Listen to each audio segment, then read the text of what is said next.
B shape blouse এখন আনিছোঁ আপোনালোকৰ আগত দেখাবৰ কাৰণে। আপোনাৰ এইটো চাব পাৰে কিমান ধুনীয়াকৈ ব্লাউজটো বনাইছোঁ আৰু ডিঙিটো শেপটো চাব আপোনালোকে কিমান ধুনীয়া শেপ আৰু পাইপিং দি লগাইছোঁ। ইয়াত আপোনাৰ চুমকিটো কালাৰ মেচিং পাইপিং লগাইছোঁ আৰু ধৰক পেড ব্লাউজ হয়, পেড ব্লাউজটো চাব কিমান ধুনীয়া ফিনিচিঙৰ পেড ব্লাউজটো বনাইছোঁ। ব্লাউজটো চাওক আপোনালোকে আৰু এইটো বহুত মিহিকৈ এই বৰ্ডাৰটো বনাইছোঁ। কাষ্টমাৰে বিচাৰিছিলে মিহিকৈ, আমি মিহিকৈ বনাই দিছোঁ। চাব আপোনালোকে ইমান ধুনীয়াকৈ বনাইছোঁ আৰু ইয়াতো আপোনাৰ তলত বহুত ধুনীয়াকৈ পাইপিং দি বনাই দিছোঁ। পাইপিংটো চাওক, ফিনিচিংটো চাওক। এইটো আপোনাৰ ব্লাউজটো পিন্ধাৰ পিছত আপোনাৰ কঁকালটো বহুত টাইট ফিটিং হৈ থাকে। এইটো বহুত ধুনীয়া, আপোনাৰ এই তলটো বৰ্ডাৰটো জিলিকি থাকে, পিন্ধিলে ভাল লাগে।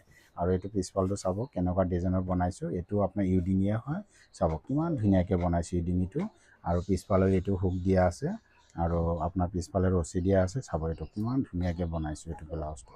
এইটো পিছফালে আপোনাৰ সৰু সৰুকৈ নটকন দি দিছোঁ আৰু আপোনাৰ আগফালটোতো ভি শেপ আছে, ৰাউণ্ড ভি শেপ। চাব কিমান ধুনীয়াকৈ বনাইছোঁ, পেড ব্লাউজ হয়। আৰু এইটো ফিনিচিংটো চাব কিমান ধুনীয়া ফিনিচিঙত বনাইছোঁ।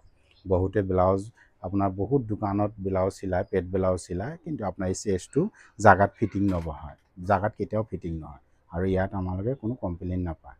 ধৰক ইমান ফেঞ্চি ফেঞ্চি ব্লাউজ কোনোবা যদি চিলাব বিচাৰে আপোনালোকে আহিব। মোৰ দোকানটোৰ নাম Rakiya ladies tailor, old Balibat, Jorhat. যেনেকুৱা ধৰণৰ ব্লাউজ আপোনালোকে বিচাৰে মোৰ ওচৰত আহিব পাৰে আপোনালোকে। Thank U.